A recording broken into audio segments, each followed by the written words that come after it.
के साथ मैं हूं सांची त्यागी। हम 5 के पंच में जिन 5 खबरों पर नजर डालेंगे उनमें सबसे पहली बात होगी बिहार में जातिगत जनगणना को लेकर मुख्यमंत्री नीतीश कुमार की अगुवाई में बिहार के कई दलों के नेताओं की प्रधानमंत्री नरेंद्र मोदी से मुलाकात हुई है। उस खबर पर नजर डालेंगे। उसके बाद बात होगी गृह मंत्रालय के कोरोना की तीसरी लहर को लेकर पीएमओ को भेजी रिपोर्ट के बारे में।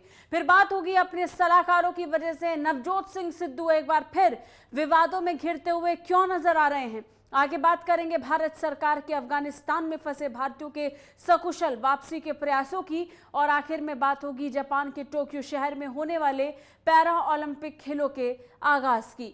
5 तस्वीरें आपकी टीवी स्क्रीन पर है कि हर एक खबर की तरफ रुख करेंगे।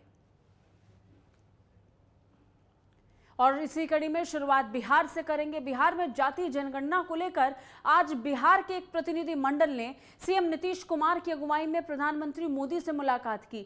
पीएम मोदी से मुलाकात करने वाले करीब 10 दलों के प्रतिनिधि मंडल की एक ही मांग थी कि बिहार में जातिगत जनगणना होनी चाहिए। ये रिपोर्ट देखिए। मुख्यमंत्री नीतीश कुमार की अगुवाई में आज बिहार से एक सर्वदलीय प्रतिनिधि मंडल ने प्रधानमंत्री नरेंद्र मोदी से जाति आधारित जनगणना की मांग को लेकर मुलाकात की है।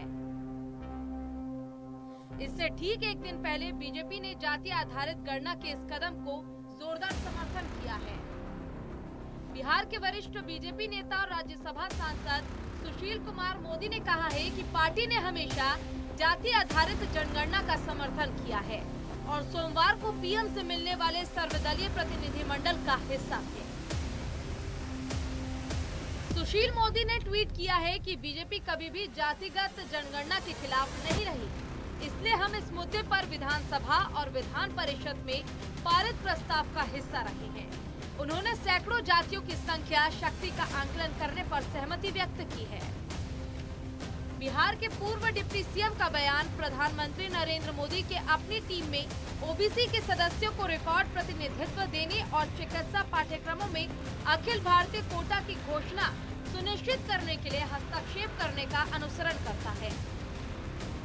इससे पहले यूपी से पार्टी की लोकसभा सदस्य संघमित्रा मौर्य ने 127वें संशोधन विधेयक पर बोलते हुए राज्यों की अपनी ओबीसी कोटा सूची बनाने की शक्तियों को बहाल करते हुए जाति आधारित जनगणना का पुरजोर समर्थन किया था। सुशील मोदी ने 2014 में संसद में तत्कालीन ग्रामीण विकास स्वर्गीय गोपीनाथ मुंडे के उस बयान को भी याद किया जिसमें उन्होंने कहा था कि सरकार सामाजिक आर्थिक जाति जनगणना के निष्कर्षों को विश्वसनीय नहीं मान सकती क्योंकि एकत्र किए गए आंकड़ों में कमियां हैं। उन्होंने कहा कि उस समय केंद्र सरकार के निर्देश पर जब ग्रामीण विकास और शहरी विकास मंत्रालयों ने सामाजिक आर्थिक जाति सर्वेक्षण किया गया तो उसमें कई कमियां पाई गई थी। जातियों की संख्या अब लाखों में पहुंच चुकी है। सुशील मोदी ने कहा है कि गलतियों की वजह से रिपोर्ट को सार्वजनिक नहीं किया गया था। बीजेपी नेता ने कहा है कि ब्रिटिश राज के तहत 1931 की पिछली जनगणना के समय बिहार, झारखंड और उड़ीसा एक थे। मोदी ने कहा कि बिहार की करीब 1 करोड़ की आबादी में उस समय की सिर्फ 22 जातियों की जनगणना हुई थी। अब 90 साल बाद आर्थिक, सामाजिक, भौगोलिक और राजनीतिक हालात में बड़ा अंतर आ गया है।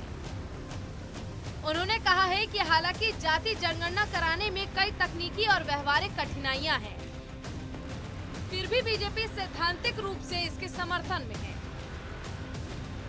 बिहार की ही एक विधायक जो जाति आधारित जनगणना पर चर्चा के लिए आज प्रधानमंत्री नरेंद्र मोदी से मिलने वाले प्रतिनिधि मंडल का हिस्सा थे, उन्होंने कहा कि ये मुद्दा समय की जरूरत है। न्यूज एजेंसियों से बात करते हुए अजय कुमार ने कहा कि हमने मुख्यमंत्री से कहा है कि हमें प्रधानमंत्री से मिलना चाहिए क्योंकि जाति आधारित जनगणना समय की जरूरत है। जाति आधारित शोषण आज भी होता है। जाति आधारित जनगणना से इसे सुधारा जा सकता है। हम मुख्यमंत्री नीतीश कुमार के नेतृत्व में आज प्रधानमंत्री नरेंद्र मोदी से मुलाकात करने जा रहे हैं।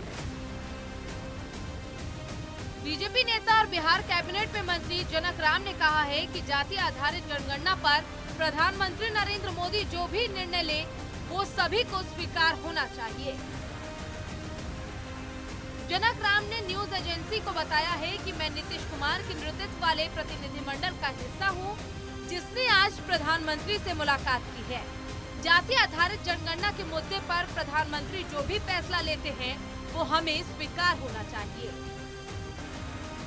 बिहार के मुख्यमंत्री नीतीश कुमार ने जनता दल यूनाइटेड, भारतीय जनता पार्टी, राष्ट्रीय जनता दल समेत 10 दलों के प्रतिनिधिमंडल का नेतृत्व किया है। पीएम से मुलाकात के बाद नीतीश कुमार ने बयान दिया है कि प्रधानमंत्री ने हमारी पूरी बात सुनी है। सभी नेताओं ने जातिगत जनगणना के हर पहलू से प्रधानमंत्री को अवगत कराया है। Bureau report, network 10।